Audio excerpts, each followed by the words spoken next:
Rotational motion third हमारा जो type था मोशन का वो था रोटेशनल मोशन। रोटेशनल मोशन क्या होता है students? Motion in circular path, ऐसा मोशन जो सर्कुलर पाथ में होता है, बट कंडीशन क्या है? अबाउट फिक्स्ड पॉइंट और फिक्स्ड एक्सिस, एक पर्टिकुलर फिक्स्ड पॉइंट और फिक्स्ड एक्सिस के अराउंड ही होगा, उसको हम बोलते हैं रोटेशनल मोशन। फॉर एग्जाम्पल, अगर हम इसका एग्जाम्पल की बात करें तो इसका एग्जाम्पल क्या होगा? Motion of blades of fan. आप सबने अपने घरों में फैन को ऑब्जर्व किया होगा। जो फैन की मूवमेंट होती है वो किस तरीके से होती है स्टूडेंट्स? उसके जो ब्लेड्स हैं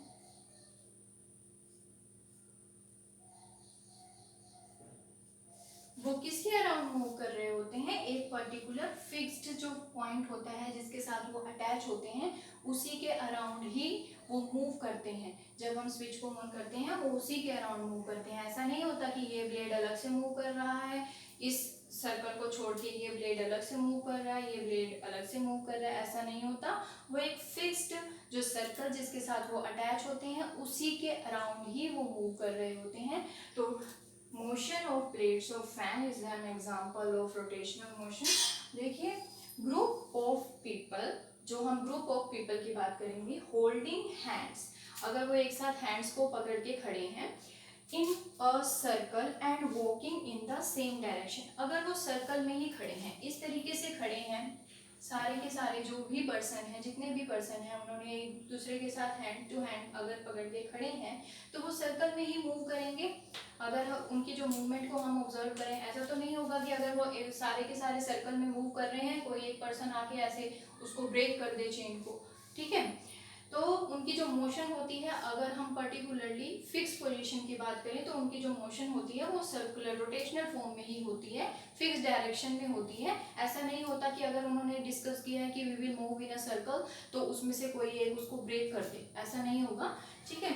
उसके बाद बात करते हैं motion of earth around its own geographic axis. जो अर्थ होती है वो खुद के एक्सिस के अराउंड ही मूव कर रही होती है। जैसे ये इसका एक्सिस है तो इसी एक्सिस के अराउंड ये मूव करेगी। ऐसा नहीं है कि ये अपनी एक्सिस को छोड़कर किसी और जो हमारे पास प्लैनेट्स होते हैं उनके एक्सिस पे मूव करना स्टार्ट नहीं करेगी, ये अपनी पर्टिकुलर एक फिक्स्ड एक्सिस के अलोंग ही मूव करेगी। So these are the example of rotational motion. एक और एग्जांपल है बच्चे, हमने वॉच को देखा होगा, सबने अपने अपने घर में वॉच देख रखी है, 12 1 2 3। यहाँ पर क्या होता है, इसमें क्या होता है, जो हमारे पास ये फिक्स पोजीशन होती है, minute hand, hour hand, second hand, सारी के सारी इस फिक्स पोजीशन के अलाउंग ही रिवॉल्व करती हैं, ठीक है। इसी में उनकी मूवमेंट होती है।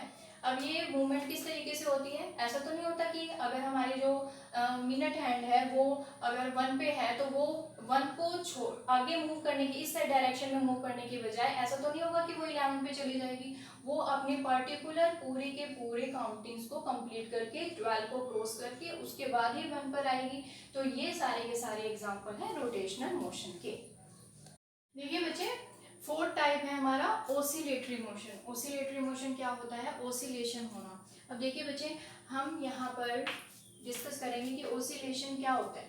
To and fro motion. To and fro का मतलब होता है कि एक फिक्स पॉइंट होता है, उस पॉइंट के पास आना और उससे दूर जाना, ठीक है। To and fro motion about its rest position, उसकी जो रेस्ट पोजीशन होती है उससे पास आना और उसके दूर जाना इज कॉल्ड ओसिलेटरी मोशन। अब देखिए ये किस तरीके से होता है। फॉर एग्जाम्पल अगर मैं बात करूँ मोशन ऑफ स्विंग, आप सबने प्लेग्राउंड में स्विंग को ऑब्जर्व किया होगा।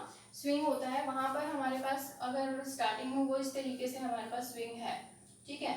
हमने वहां पर हम वहां गए हैं और वहां पर अगर कोई बच्चा उसके ऊपर बैठेगा तो उसकी जो, सपोज कर लो बैठ गया कोई बच्चा, तो उसकी जो पोजीशन होगी बच्चे, उसकी पोजीशन चेंज होगी, मूवमेंट होगी, उसके ऊपर फोर्स कोई अप्लाई करेगा पीछे से, वो किसी को बोलेगा कि पीछे से फोर्स अप्लाई कर दो, या फिर अपनी खुद की लैग यूज करके वो फोर्स अप्लाई करता है, फोर्स अप्लाई करने की कोशिश करता है। तो स्विंग की पोजीशन कैसे होती है? पहले आगे की तरफ जाएगी, ठीक है, इस तरीके से हो जाएगी, इस तरीके से हो जाती है उसकी पोजीशन। उसके बाद फिर पीछे की तरफ आती है, आती है।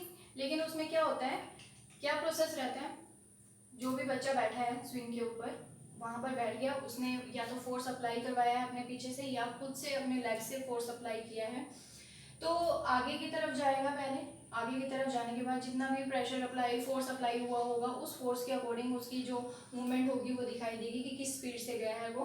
उसके बाद वो दोबारा से सेम पोजीशन पर आएगा और उसके बाद उसके पीछे जाता है, अपने पीछे की तरफ जाएगा, अपने जो उसकी फिक्स पोजीशन थी उससे दूर जाएगा। ठीक है, तो इसको बोलते हैं टू एंड फ्रो और इसको बोलते हैं ऑसिलेशन, मूवमेंट होते रहना। लेकिन कहाँ से होती है, अबाउट इट्स रेस्ट पोजीशन, उसके रेस्ट पोजीशन के ही आगे पीछे होगी। ठीक है, ये नहीं है कि इसकी रेस्ट पोजीशन ये है और उसकी मूवमेंट पीछे की तरफ होने लग गई है, ऐसा नहीं है। ठीक है, पेंडुलम क्लॉक, जो पेंडुलम क्लॉक होती है, क्लॉक आप सबने ऑब्जर्व किया होगा अपने घरों में। यहाँ पर पेंडुलम क्लॉक है,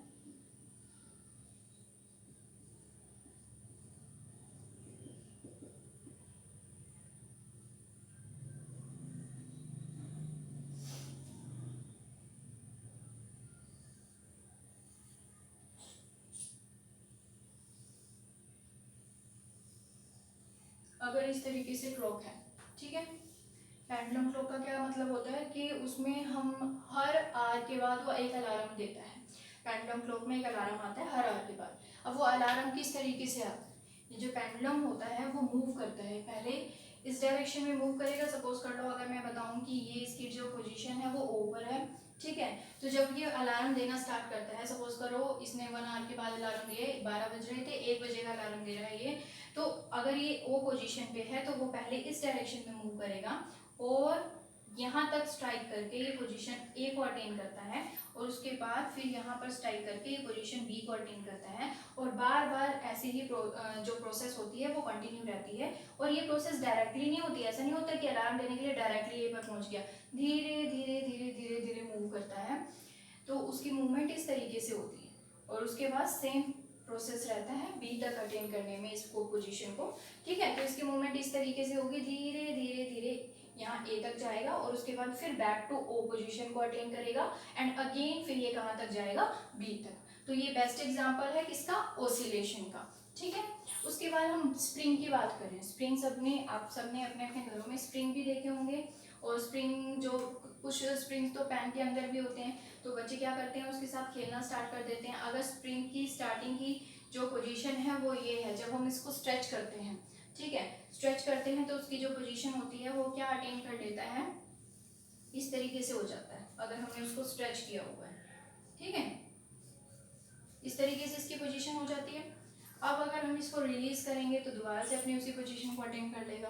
लेकिन जब हम उसको स्ट्रेच करते हैं तो वो डायरेक्टली अपनी सेम पोजीशन को अटेन नहीं करता है, उसमें क्या प्रोसेस रहता है, थोड़ा सा टाइम तो वो लेता ही है।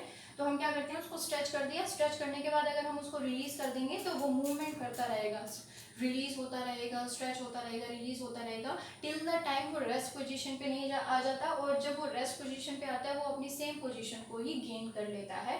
तो इसको बोलते हैं हम ओसिलेशन। ओसिलेशन अपनी पोजीशन के अराउंड ही मूवमेंट करना, अपनी फिक्स पोजीशन के से दूर जाना, उसके पास आना, इसको बोलते हैं ओसिलेशन। स्ट्रेच स्ट्रिंग, अगर हम स्ट्रिंग की बात करें, सबने रबर बैंड देखा होगा। रबर बैंड को जब हम स्ट्रेच करते हैं, स्ट्रेच करने के बाद उसकी जो पोजीशन होती है और जब हम उसको रिलीज करते हैं वो अपनी सेम ही जो पोजीशन स्टार्टिंग में थी, जितना उसका साइज स्टार्टिंग में था वो अटेन कर लेता है।